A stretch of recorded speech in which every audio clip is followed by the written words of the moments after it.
अस्सलाम वालेकुम friends, agriculture online के साथ मैं हूं फ़र्रुख एजाज़। और आज की वीडियो में हम बात करेंगे हवा में काश्तकारी की टेक्नोलॉजी के हवाले से। ये टेक्नोलॉजी हाल ही में कोरिया की जानिब से पाकिस्तान मुंतकिल की गई है और इस टेक्नोलॉजी के तहत एक जदीद तरीन टनल जो है वो इस्लामाबाद में कायम भी कर दी गई है और इस टनल में बाकायदा तौर पर हवा में काश्तकारी का आगाज़ भी हो गया है। वज़ीर बराए national food security Tariq Bashir Cheema और कोरिया के सफ़ीर सो संग पियो और इसके साथ ही साथ जो Korean programme on international agriculture के सरबराह हैं पाकिस्तान में डॉक्टर चो ग्योंगरे और chairman Pakistan agriculture research council doctor Ghulam Mohammad Ali ने इस टनल का इफ्तिताह किया है। आज की वीडियो में डिटेल के साथ आपको बताएंगे कि ये टनल जो है वो किस तरह से काम करती है, किसानों को इस टनल से क्या फ़ायदा होगा और पाकिस्तान को अल्टीमेटली इस टनल से क्या फ़ायदा पहुंचने वाला है, कोरिया की जानिब से क्यों ये टेक्नोलॉजी जो है वो पाकिस्तान मुंतकिल की गई है। ये तमाम तर डिटेल्स जो हैं आपके साथ आज की वीडियो में शेयर करेंगे। तो फ्रेंड्स, सबसे पहले मैं आपको ये बताता चलूँ कि हवा में काश्तकारी की जो टेक्नोलॉजी है वो कोरिया में काफ़ी ज़्यादा जो है वो एक्सपर्टीज़ हैं इस पर।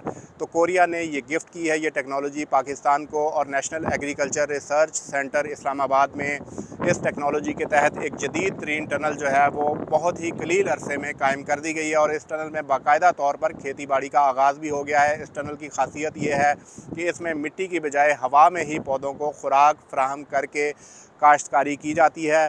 आगे चल के मैं आपको ये भी बताऊंगा कि पाकिस्तान में पहली फसल कौन सी काश्त की गई है और क्यों काश्त की गई है, लेकिन उससे पहले मैं आपको ये बताना चाहूँगा कि ये एरोपोनिक्स टेक्नोलॉजी, जिसको हवा में काश्तकारी की टेक्नोलॉजी भी कहते हैं, ये किस तरह से काम करती है। तो मैं आपको ये बताता चलूँ कि एरोपोनिक्स टेक्नोलॉजी में थर्मोपोल की शीट्स के ऊपर पौधों को लगाकर हवा में ही मोलक रखा जाता है पौधों को, और मिस्ट सिस्टम के ज़रिए जो है वो पानी में खुराक मिक्स करके जो है वो इन पौधों की जड़ों के नीचे मिस्ट के ज़रिए खुराक फराहम की जाती है।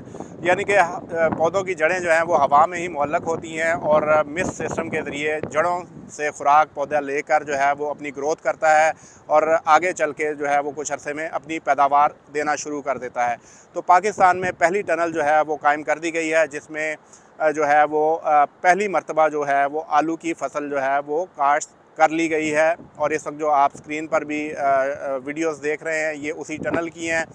जदीद तरीन ये टनल है, फुली कंप्यूटराइज्ड है। इसमें तमाम तर न्यूट्रिएंट्स जो हैं वो ऑटोमेटिकली सेंसर्स के ज़रिए जो है वो मिक्स होते हैं और उसके बाद जो है कंप्यूटराइज्ड तरीके से ही जो है वो खुराक पौधों को फराहम की जाती है। हर 4 मिनट के बाद 40 सेकंड के लिए मिस्ट के ज़रिए पौधों की जड़ों को खुराक फराहम की जाती है, जिसके बाद फिर 4 मिनट का वक्फ़ा होता है और फिर 40 सेकंड के लिए खुराक जो है वो पौधों की जड़ों को फराहम की जाती है। तो इसी तरह से डे एंड नाइट ये सिलसिला चलता है पौधों को खुराक फराहम करने का, यहाँ तक कि पौधे जो हैं वो अपनी पैदावार देने के काबिल हो जाते हैं। इसके अलावा इस टनल की खासियत मैं आपको बताता चलूँ कि इस टनल में टेम्परेचर भी जो है वो कंप्यूटराइज्ड अंदाज से कंट्रोल होता है। सेंसर्स लगे हुए हैं जो कि इस टनल के अंदर जो टेम्परेचर है उसको मॉनिटर करते हैं और जैसे ही टेम्परेचर जो है वो मुकर्ररा हद से बढ़ता है तो फैंस जो हैं वो ऑटोमेटिकली ऑन हो जाते हैं और जब टेम्परेचर जो है वो मेंटेन हो जाता है तो उसके बाद ये तमाम तर फ़ैन ऑटोमेटिकली क्लोज़ भी हो जाते हैं। तो ये टनल जो है इसी तरीके से फुली ऑटोमेटिक तरीके से काम करती है और पाकिस्तान की पहली टनल है। आगे चल के मैं आपको ये भी बताऊंगा कि इस तरह की मज़ीद टनल्स जो हैं वो कोरिया पाकिस्तान को फराहम करने जा रहा है। लेकिन अब मैं आपको ये बताता चलूँ कि पाकिस्तान में जो सबसे पहली फसल इस टनल में काश्त की गई है वो आलू की फसल है और आलू की फसल को काश्त करने का मकसद ये है कि पाकिस्तान को आलू के बीज में ख़ुद कफ़ील बनाया जा सके।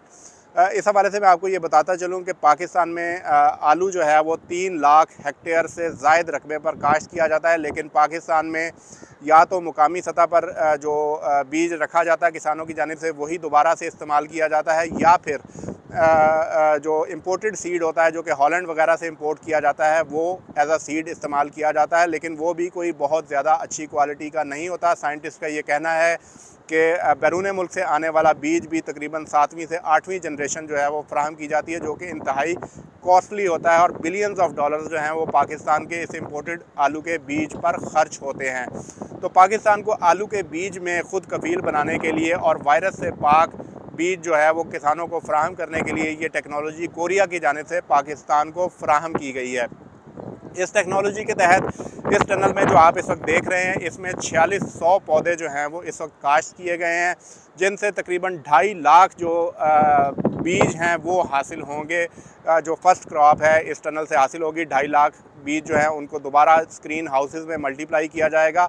और इसके साथ ही साथ मैं यहाँ पर आपको ये बताता चलूँ कि इस टनल की कामयाबी हो चुकी है और अब कोरिया की जानिब से एक मज़ीद प्रोजेक्ट जो है वो बनाया गया है, जिसके तहत इस तरह की मज़ीद 3 टनल्स जो हैं वो पाकिस्तान लाई जाएंगी, जो कि कोरिया की जानिब से फराहम की जाएंगी पाकिस्तान को। और इसी टनल के साथ ही उन टनल्स को भी इस्टेब्लिश किया जाएगा।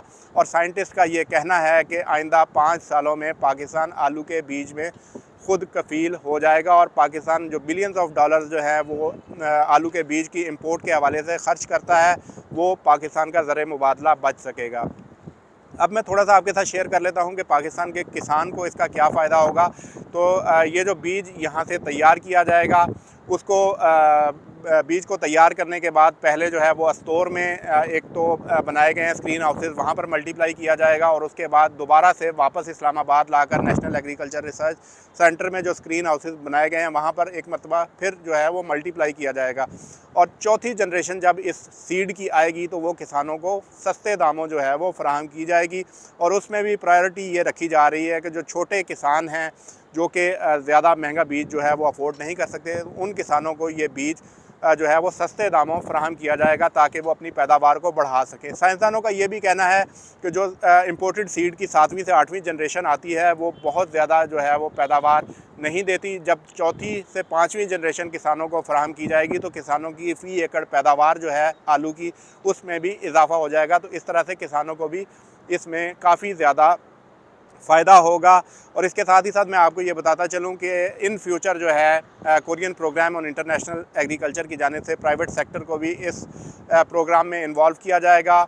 और इस हवाले से ये बताया जा रहा है कि ट्रेनिंग्स का आगाज़ किया जाएगा प्राइवेट सेक्टर के लिए, ताकि जो प्राइवेट सेक्टर है वो भी इसमें इन्वॉल्व हो और आलू की जो सीड की सेल्फ़ सफिशेंसी है उसको जल्द से जल्द हासिल किया जा सके। तो इस हवाले से national agriculture research centre Islamabad और Korean programme on international agriculture एक प्राइवेट सेक्टर के लिए प्रोग्राम भी मुरतब कर रहे हैं, जिसमें प्राइवेट सेक्टर की ट्रेनिंग और तमाम तर जो इस टेक्नोलॉजी के फ़रोग़ के हवाले से इक़दाम हैं वो उठाए जाएंगे। तो ये तमाम तर डिटेल्स हैं एरोपोनिक्स टनल टेक्नोलॉजी के हवाले से, जो कि पाकिस्तान में जदीद तरीन अपनी नौइयत की टनल है, जो कि इस वक्त पाकिस्तान में मौजूद है। फुली कंप्यूटराइज्ड और सेंसर बेस्ड जो है वो टनल है। मज़ीद भी अगर आपके इस टनल टेक्नोलॉजी के हवाले से कोई क्वेश्चन हो तो आप कमेंट सेक्शन में पूछ सकते हैं। हम कोशिश करेंगे कि आपको उन तमाम सवालों के जवाब दिए जा सकें। नेक्स्ट वीडियो तक के लिए इजाज़त दीजिए। अल्लाह हाफ़िज़।